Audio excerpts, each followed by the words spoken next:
What does it mean to be balanced offensively? For most of football history, that answer was having a 50% run to pass ratio. Of course, you had your outlier offenses, the wing T, triple option that were more run heavy. Then you had your air raids, your run and shoots that were more pass heavy. But for most offenses, the goal was to be 50 run, 50 pass. Now, the late Mike Leach, who was a pioneer of the air raid offense, said that idea was 50% stupid because you had one player getting 50% of the targets, who was the running back, he'd get the carries. Then you had four other skilled players who were fighting for a share of the other 50%. One of the tenets of the air raid offense and his idea of balance was an equal target share among all five skill players. But I think offense has actually evolved more than that in the last few years. When I think of offensive balance, I think about being able to line up in any formation, any backfield set, any look you can give the defense, but the defense not being able to know where the ball is going. So essentially what that means is that the defense can't overplay you in any certain way. Now maybe you do end up with the 50% run to 50% pass ratio. Maybe you pass it more, maybe you run it more, but the defense doesn't know what's coming because of what you have in your system. So what we're going to do in this video is we're going to talk about some things that maybe you're doing in your offense that's causing you to be unbalanced and causing the defense to be able to pigeonhole you when you get into certain looks. The biggest thing that I think about whenever we are talking about balance offensively is the tilt of your backfield. That's what Dave Aranda calls it. And what we're talking about with the tilt of the backfield is, what is the backfield set? So we've got our quarterback, maybe we've got our fullback over here, and then our halfback over here.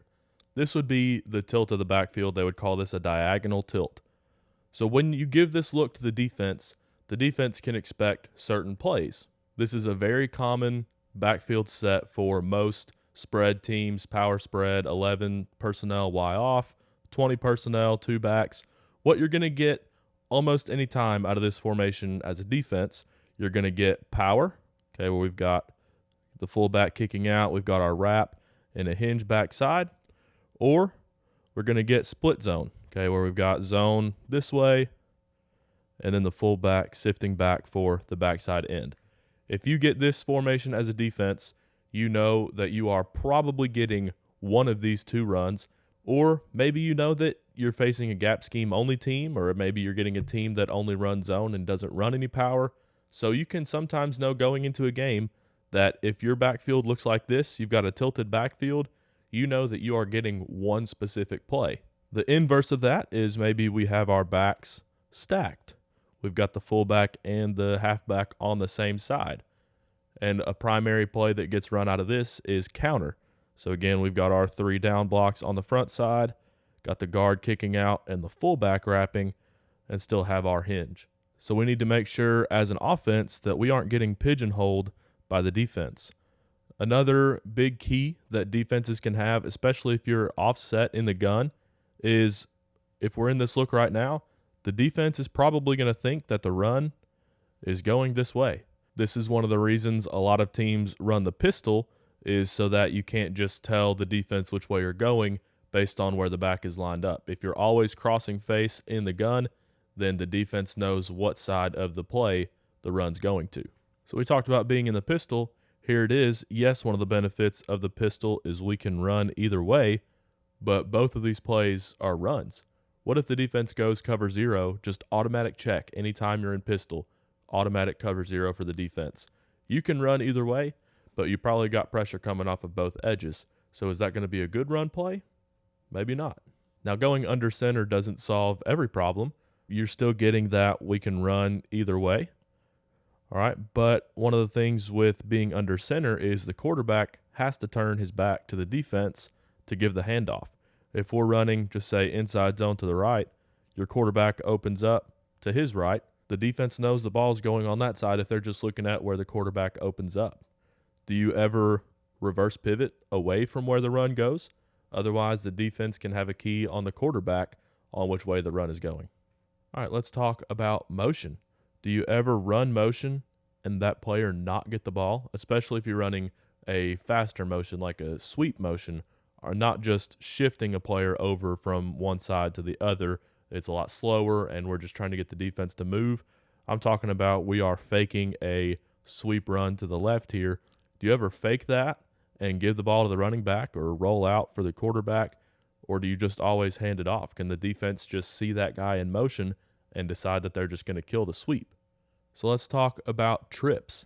I know that it's a hard throw for a high school quarterback to make unless you just got a top guy, but do you ever throw to the number one to the field? If not, the defense can really hurt you with the coverage that Saban calls stubby and Fangio calls book, where they're just playing man on number one and then they're playing their triangle coverage on top of number 2 and 3. On the other side of trips, do you ever throw to the X? Sometimes, like high school quarterbacks, they just get so locked on the 3-man side that they just leave the X backside, and potentially he's our best receiver, and we're maybe getting him one-on-one. Are you letting the defense just play solo coverage where they move the free safety over and go one-on-one with the X backside because you're just not going to throw to him? Again, we've got a problem there. And if you don't throw to either number one receiver, whether it's the X or the Z here, you can be in some really big trouble with the defense just making probably the most common trips check that I've seen in my time as a coach, which is just running cover 3 to trips. If you're getting cover 3 to trips, then the Z is basically man-to-man with the corner unless he runs a shallow. The X is basically man-to-man with the corner unless he runs a shallow. And then you've got the free safety in the middle of the field for your only other 2 receivers. So you're pretty outnumbered there if you don't have a threat to either edge of the formation. Again, while we're in trips, let's talk about sprint out passing. Okay, do you ever run a sprint out concept that's not to a 3-receiver side, especially if you've got the halfback on that side as well? Some call this trips load, trips plus. Some call it quads. We got a formation like this. Do you ever run any kind of sprint out outside of this formation, or do you run anything other than sprint out to this formation? Is there a threat of the running back actually running to the weak side here? If not, if you're just in this formation, then what's stopping the defense from rolling over and potentially blitzing a star to try and kill the rollout? Then you've got maybe a flood concept coming on the other side, and you can't get to it because everybody's on the sideline over here, and your quarterback's trying to make this throw from the hash because he gets pinned in the pocket. One of the biggest things you see in every offensive clinic is wanting to make the defense defend every blade of grass. But if you're giving them these keys, then you're telling them when you line up what blades of grass they don't have to defend. Defenses are getting smarter, and if you leave any blades of grass that they don't have to defend, they're not going to, because they don't need to if you don't threaten them there. So we're going to talk the rest of this video on how to fix some of those problems that we just went over. So going back to the top, we're going to look at the backfield, starting with being under center. I was reading a forum a couple of years ago, and I saw a really good idea, and that's that on zone plays, we're going to open up to the side of the run with the quarterback. So let's just say we're going to go back to that split zone here. All right, with the fullback sifting backside, we're going to go split zone to the right. The quarterback here would open up to the right and carry out his fake. But on gap schemes, that's when we would have the quarterback reverse pivot. Okay, so he's going to open up to the left, then hand it off and run to the right. So maybe here we're going to run power, kicking out, wrapping around, and hinging there. So that was an easy cue for the quarterback that I thought was if it's a zone run, we're going to open up to the run. And if it's a gap scheme run, a power counter, we're going to open up away from the run. And what that can do for a defense that's keying that kind of thing is either they realize they can't key it for the week, or they're going to overflow one way or the other. Either way, it's a win for the offense if you can play off of it right. All right, now that's great for being under center, but what if you're not an under center team? Okay, we've talked about all these different problems with having different backfield alignments, and I think that the key for the gun can be we're going to cross face on zone runs. So again, let's get our split zone here. We're going to be running split zone to the right. Okay, this would be normal, nothing different here. But on gap scheme runs, we could do same side. So we could be running counter to the left here. where the running back's going to take his hand off and then follow the fullback there. So this is a little note in play calling in the Shanahan system. This is when they run counter. When the defense is overflowing to the side they think that zone is going to, they come back and run counter the other way. And this is a really good example of that. When the defense starts to over-adjust to, okay, we know we're going to get some kind of split zone or some kind of strong side run where the fullback is, then we come back and run counter, but it's out of the same formation. It's out of the same look. All right, we talked about being in the pistol and it being just a run key for the defense. Now, I know drop back passing is not great out of the pistol because the quarterback could end up dropping straight into the halfback. Not a problem under center because the halfback's got time to get out of the way. But if he's only 2 yards back there, that can be a little clunky. But what you can do is at least have a play action concept where we're still going to make it look like a run, and then we've got some sort of route coming in behind the defense. And what I think is the best play action concept for that type of situation is the drift concept, and I've broken that down right up there. But out of the pistol, the defense needs to have some sort of thought that maybe it's a pass.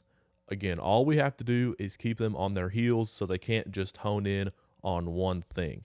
All right, so we've talked about different things in the backfield. Let's talk about motion again. If you're a team that doesn't have a fullback, doesn't run any kind of 20 personnel, even if you call it Y off, call it an H back, whatever, if you're a team that doesn't use an extra blocker in the offense, you're running one back runs, a great way to use motion is to move defenders. We make them think that the F receiver is going to get the ball here, and then whoever this play side overhang is, we'll just call him the jack, he's got to respect that motion.